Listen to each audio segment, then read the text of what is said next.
Assalamualaikum warahmatullahi wabarakatuh. Halo teman-teman semua, saya Mawarni dari Fakultas Psikologi Universitas Muhammadiyah Aceh. Nah, di video kali ini saya akan memperkenalkan kepada teman-teman semua tentang olahan produk UMKM minyak nilam ini teman-teman. Tumbuhan yang bernama ilmiah Probus German Kabling ini bisa diolah menjadi berbagai macam olahan produk.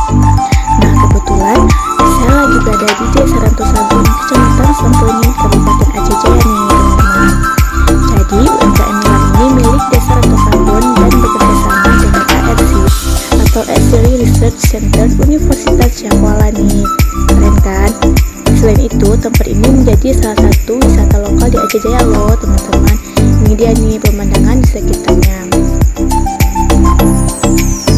Indah kan?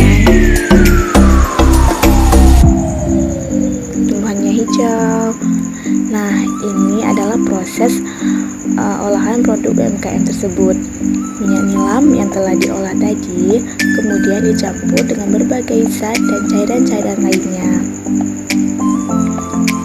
Ini ada Ibu PKK dari Desa Rantosabun.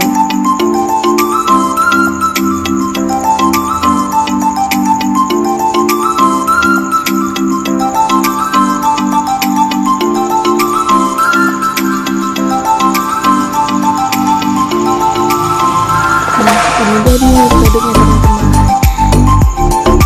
Ini tumbuhan subur dan hijau, banyak penatannya juga hari ini.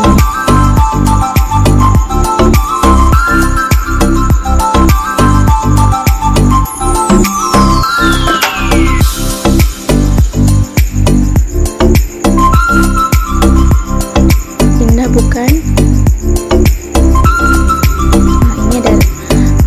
Dari Universitas Syahkuala teman-teman.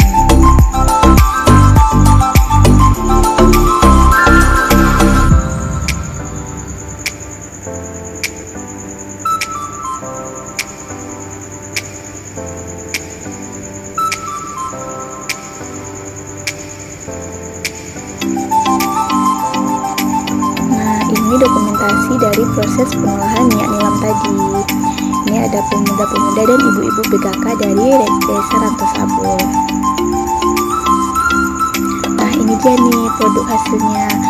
Ada sabun cuci piring, balsem, dan juga minyak wangi. Sekian, terima kasih.